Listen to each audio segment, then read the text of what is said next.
कहानी की नाम चिड़िया रानी। एक जंगल में एक चिड़िया रानी नाम की एक चिड़िया रहती थी। सर्दियों का मौसम आने वाला था और चिड़िया रानी का घोंसला पुराना हो चुका था।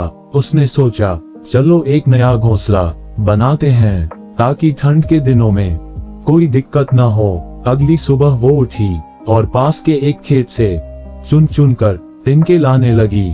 सुबह से शाम तक वो इसी काम में लगी और अंततः एक शानदार घोंसला तैयार कर लिया।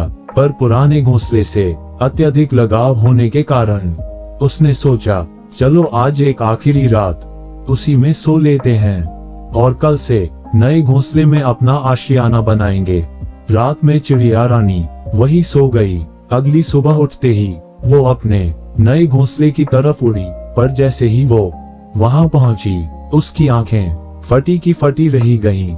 किसी और चिड़िया ने उसका घोंसला तहस नहस कर दिया था। चिड़िया रानी की आंखें भर आईं, वो मायूस हो गई। आखिर उसने बड़े मेहनत और लगन से अपना घोंसला बनाया था और किसी ने रातों रात उसे तबाह कर दिया था।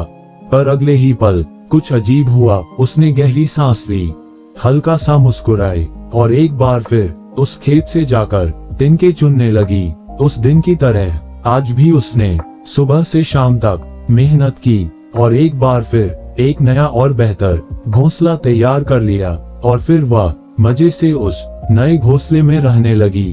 तो दोस्तों, जब हमारी मेहनत पर पानी फिर जाता है तो हम क्या करते हैं? शिकायत करते हैं, दुनिया से इसका रोना रोते हैं, लोगों को कोसते हैं और अपनी भड़ास निकालने के लिए न जाने क्या क्या करते हैं। पर हम एक चीज नहीं करते, हम फौरन उस बिगड़े हुए काम को दोबारा सही करने का प्रयास नहीं करते।